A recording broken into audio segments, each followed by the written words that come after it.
சுண்டை வத்த குழம்பு இந்த மாதிரி சூப்பராக எப்படி செய்யலான்னு பார்க்கலாம் வாங்க. இந்த மாதிரி செஞ்சு பாருங்கள், ரொம்ப சூப்பராக இருக்கும்.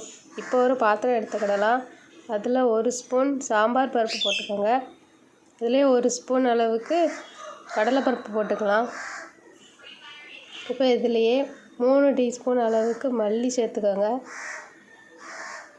இப்போ இதில் 1/4 ஸ்பூன் அளவுக்கு வெந்தயம் சேர்த்துக்கோங்க. 1/2 ஸ்பூன் அளவுக்கு மிளகு சேர்த்துக்கோங்க. 1 ஸ்பூன் அளவுக்கு சீரகம் சேர்த்துக்கோங்க. 3 வரமிளகாய் சேர்த்தா போதும்.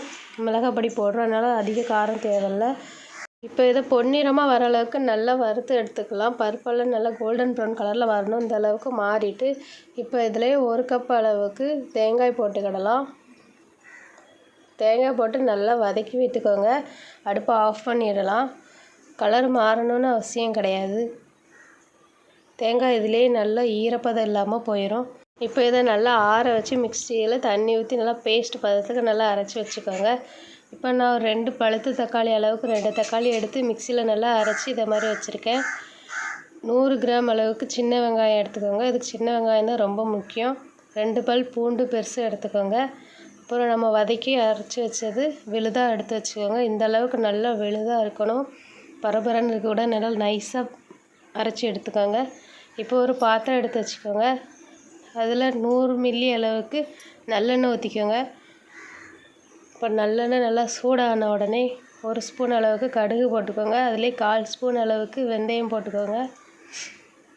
இப்போ கடுகு நல்லா பொரிஞ்சதுக்கப்புறம் நம்ம எடுத்து வச்சுருக்க வெள்ளை பூண்டை போட்டுக்கலாம். வெள்ளை பூண்டை நல்லா வதக்கிக்கோங்க. நல்லா ப்ரௌன் கலரில் வர அளவுக்கு நல்லா வதக்கிக்கோங்க. இப்போ நல்லா ப்ரௌன் கலரில் வந்துட்டு இப்போ எடுத்து வச்சுருக்க வெங்காயத்தை போட்டுக்கிடலாம். வெங்காயம் நல்லா கலர் மாதிரி கண்ணாடி பதத்துக்கு வரணும். அது வரைக்கும் நல்லா வதக்கி எடுத்துக்கோங்க. நல்லா இந்த மாதிரி வெங்காயம் நல்லா கண்ணாடி கலரில் வரணும். அது வரைக்கும் நல்லா வதக்கிக்கோங்க. இப்போ நம்ம அரைச்சி வச்சுருக்க தக்காளி பேஸ்ட்டை போட்டுக்கலாம். போட்டு நல்லா வதக்கி எடுத்துக்கிடலாம். இது கொஞ்சம் வேகட்டும். இந்த மாதிரி அப்பப்போ கிண்டி விட்டுக்கோங்க. தக்காளி போட்ட உடனே டக்குன்னு பிடிக்கும். அதனால் கேஸை கம்மி பண்ணி வச்சுக்கோங்க. இப்போ இதிலே 1/2 டீஸ்பூன் அளவுக்கு மிளகாய்த்தூள் போடுறேன். உங்கள் காரத்துக்கு ஏற்ற மாதிரி போட்டுக்கோங்க. இதிலே 1/2 ஸ்பூன் அளவுக்கு மஞ்சள் தூள் போட்டுக்கலாம். இப்போ எல்லாத்தையும் நல்லா கலந்து எண்ணெய் பிரிஞ்சு வர அளவுக்கு நல்லா கொதிக்க வச்சுக்கோங்க. 2 நிமிஷத்தில் நல்லா வெந்து இந்த பச்சை வாசம்லாம் போய் நல்லா எண்ணெய் பிரிஞ்சு வரும்.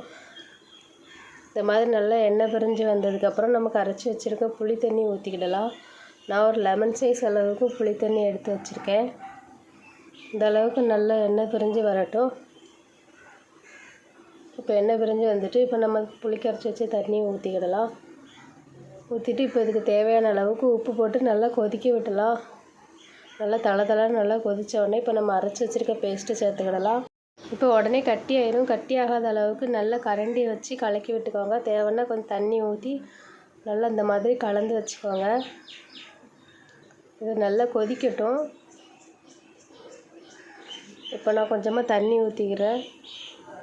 இப்போ தண்ணி ஊற்றி நல்லா உப்பு காரத்தெல்லாம் பார்த்துட்டு நல்லா கொதிக்க வச்சுக்கோங்க. ஒரு 5 நிமிஷம் கொதிச்சா போதும். இப்போ கொஞ்சம் உப்பு போட்டுக்கிறேன். இப்போ ஒரு தட்டு போட்டு மூடி வச்சுக்கோங்க. ஒரு 5 நிமிஷம் நல்லா கொதிக்கட்டும். ஹை ஃப்ளேம்லேயே வச்சுக்கோங்க. இப்போ 5 நிமிஷம் கழித்து திறந்து பாருங்கள். இந்த அளவுக்கு நல்லா கட்டியாக இருக்கும். அப்பப்போ இடையில கரண்டி போட்டு கிண்டி விட்டுக்கோங்க. இப்போ ஒரு தாளிக்க பாத்திரம் எடுத்து வச்சுக்கோங்க. அதில் கொஞ்சமாக நல்லெண்ணெய் ஊற்றிக்கோங்க. இப்போ நம்ம சுண்டவத்தில் பொரித்து எடுத்துக்கிடணும். முதல்ல சுண்டவத்தில் போட்டால் ரொம்ப கசப்பாக இருக்கும். அதனால் இப்போ தாளித்து இதில் போட்டுக்கிடலாம். சுண்டவத்தில் நல்லா தூசி எதுவுமே இல்லாத மாதிரி நல்லா பார்த்து எடுத்துக்கோங்க. இது நல்லா வறுத்து எடுத்துக்கோங்க. கலர் மாறினா போதும். இப்போ கருவேப்பிலை போட்டு தாளித்து எடுத்துக்கலாம். இப்போ நம்ம குழம்புல இந்த வத்தலை சேர்த்துக்கிடலாம். சேர்த்துட்டு இந்த வத்தலோட டேஸ்ட்டு குழம்புல இறங்க ஒரு 5 நிமிஷம் வரைக்கும் வெயிட் பண்ணுங்கள். நல்லா குறைச்சி வச்சுக்கோங்க. நல்லா மூடி போட்டு வச்சுக்கோங்க. இதுலேயே கொஞ்சமாக காயப்பொடி போட்டுக்கலாம். காயப்பொடி போட்டு நல்லா கலந்துட்டு ஒரு மூடி போட்டு 5 நிமிஷம் வேக வச்சுக்கோங்க. இப்போ நல்லா வெந்திருக்கும். ஓப்பன் பண்ணி பாருங்கள். சுற்றி நல்லா எண்ணெய் மிதந்து வரும். இந்த அளவுக்கு வந்த உடனே அடுப்பை ஆஃப் பண்ணிக்கலாம். ஆஃப் பண்ணதுக்கப்புறம் நாட்டு சர்க்கரை வேணால் போட்டுக்கலாம். சீனி வேணால் போட்டுக்கிடலாம். இந்த மாதிரி குழம்பு நல்லா ரெடி ஆயிரும். உடனே கேஸை ஆஃப் பண்ணி வச்சுக்கலாம். இப்போ ஒரு தட்டில் சாப்பாடு போட்டு நம்மளுக்கு என்ன கூட்டு வேணுமோ பருப்பு கூட்டு வச்சுக்கிடலாம். வச்சுட்டு இந்த குழம்புல 2 கரண்டி ஊற்றி நல்லா பிணைஞ்சி சூடாக இருக்கும்போது சாப்பிட்டு பாருங்கள். ரொம்ப அருமையாக இருக்கும். இந்த வீடியோ பிடிச்சிருந்தால் லைக் பண்ணுங்கள், சப்ஸ்கிரைப் பண்ணுங்கள், பெல் ஐக்கானும் கிளிக் பண்ணுங்கள்.